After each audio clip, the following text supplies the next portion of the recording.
তো মক্কায় সবচেয়ে বড় কুস্তিগিরের নাম ছিল রুকানা। কি নাম? সাহাবারা বিশ্বনবীকে কখনো রুকানার কাছে যেতে দিত না। সাহাবারা ভাবতো বিশ্বনবী যদি রুকানার দরবারে যায় আর রুকানা যদি বক্সিন মেরে বসে তাহলে বিশ্বনবীর মানিজ্যত নিয়ে টানাটানি। কিন্তু বিশ্বনবী তো শুধু সিলেক্টেড কিছু পার্সোনালিটিদের জন্য নবী হয়ে আসেননি। ওমা আরসালনাকা ইল্লা রাহমাতাল লিল আলামিন, I have sent you as a mercy for the whole world, for the entire universe. ও নবী, আমি আপনাকে গোটা বিশ্বের জন্য রহমত আর বরকত করে পাঠিয়েছি। তো বিশ্বনবী একদিন ফজরের সালাত শেষে লুকিয়ে লুকিয়ে মক্কার সবচেয়ে বড় বক্সার চিনেন তো, তিনি মক্কার সবচেয়ে বড় বক্সার রুকানার কাছে চলে গেল। যে বলল, রুকানা আসলিম তাসলাম, ইসলাম মানো শান্তিতে থাকবা, দুনিয়ায়ও থাকবা আখেরাতেও থাকবা। সুবহানাল্লাহ পড়েন। রুকানা বলে, না আব্দুল্লাহর বেটা মোহাম্মদ, আমি তো কালিমা পড়বো না, যদি বক্সিং খেলে আমারে হারায় দিতে পারো তাইলে কালিমা পড়ুক। বিশ্বনবী বললেন, আমি তো বক্সিং খেলি না রে বাপ। রুকানা বলল, তাহলে আমিও কালেমা পড়ি না। বিশ্বনবী রাজি হলেন অবশেষে। ভাবলেন, আমি বক্সিং খেললে একজন যদি জাহান্নাম থেকে জান্নাতি হয়, বক্সিং খেললে সমস্যা কই? কি রহমতের নবী, কি অ্যাটিটিউড, কি পজিটিভনেস, কি প্রোঅ্যাক্টিভনেস, অলওয়েজ প্রোঅ্যাক্টিভ। সব সময় ইতিবাচক চিন্তা করতেন।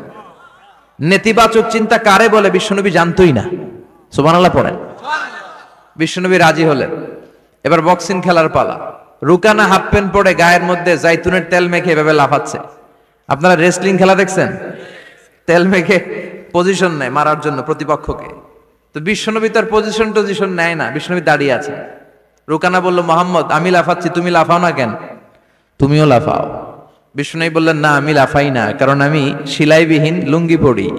সেলাই ছাড়া লুঙ্গি পরে যদি কেউ লাফায় বাতাসে সতর খুলে যাওয়ার সম্ভাবনা আছে না নাই? কি লাজুক নবী ছিলেন, কেউ বিশ্বনবীর লজ্জাস্থান জীবনেও দেখে নাই।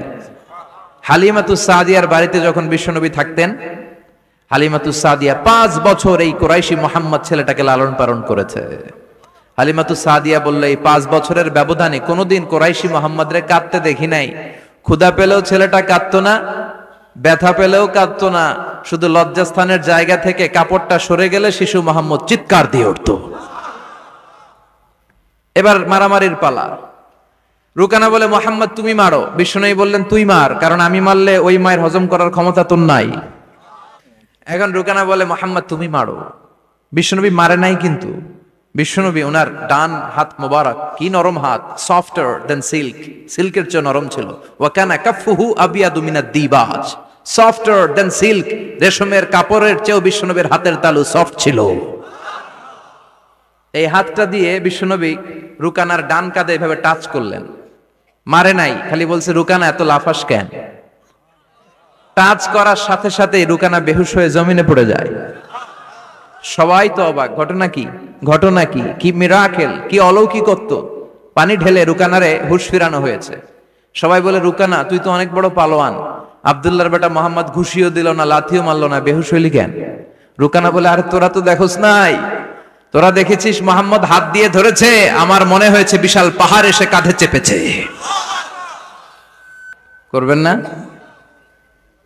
কিন্তু মারামারির নামে কিন্তু আল্লাহ কোরআনে একটা সূরাই দিয়েছে, সূরাতুল মুজাদালা। মুজাদালা মানে মারামারি করা, ঝগড়া করা। ঝগড়ার নামে আল্লাহ একটা সূরা দিয়েছেন কোরআনে। সুবহানাল্লাহ পড়েন। কি সুন্দর কোরআন। মানব প্রয়োজনীয় এমন কিছু নাই যেটা আল্লাহ কোরআনে বাদ দিয়েছে, তাই না?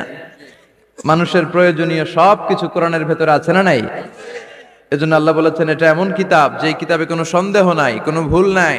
This is the book whereof there is no doubt, no suspicion, no question in it, and a guidance to those who are muttaqin, who are muhsinin. এটা এমন বই যে বইয়ে কোনো ভুল নাই, সন্দেহের অবকাশ নাই, আর মুত্তাকিনদের জন্য পথ প্রদর্শক করে কিতাবটারে পাঠিয়েছে কে? এজন্য মারামারি যদি করতেই হয় সেটা করতে হবে ইসলামের জন্য। কথা বলেন। ইসলাম কিন্তু প্রথমে মারতে বলে না, ইসলাম মায়ের সহ্য করতে বলে। কথা বলেন। বিশ্বনবীর পুরো জীবনীটাকে 2 ভাগ করলে পাওয়া যায় মাক্কি জীবনী, মাদানী জীবনী। মাক্কি জীবনীতে মায়ের খেয়েছেন, মাদানী জীবনীতে খেয়েছেন আবার দিয়েছেন। চিল্লায় বলেন ঠিক কিনা? ইসলামের অ্যাটিটিউডটা হচ্ছে ডিফেন্সিভ, আত্মরক্ষামূলক। আমরা আগ বাড়িয়ে কাউরে মারি না। বিশ্বনবী ওনার জীবনে কখনো আগ বাড়িয়ে কাউরে মারতেন না। এর কারণ নবীর মায়ের হজম করার মতো বাপের বেটা মক্কা মদিনার জমিনে ছিল না। চিল্লায় বলেন ঠিক কিনা? আরেকটা কায়দা জেনে নেন, নবী যাকে মারে সে জাহান্নামী, আর যে নবীকে মারে সেও জাহান্নামী।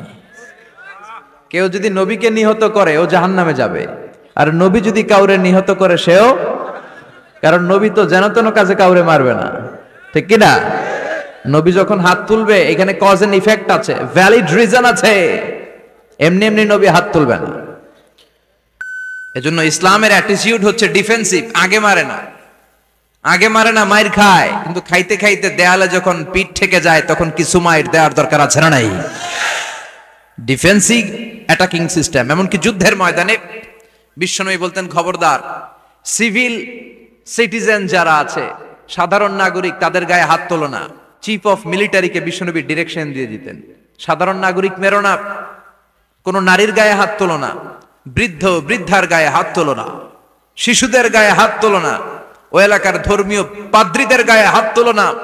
তোমাদের বিরুদ্ধে যারা যুদ্ধ করছে তারাও যদি তলোয়ার রেখে দিয়ে হাত তুলে বলে surrender, Al Aman, Aman, I sick the security, হাত তুলে আমান চাইলে তাদেরকেও মেরো না। আর এই নবীকে ওরা গালি দিয়ে বলে জঙ্গি আর সন্ত্রাস।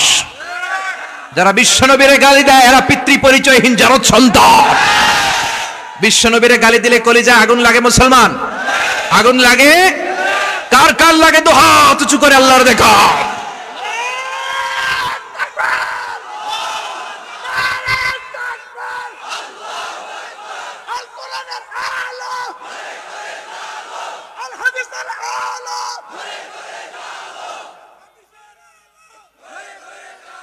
বিশ্বনবীর ভালোবাসা আল্লাহ আমাদের অন্তরে আরো বাড়িয়ে দাও।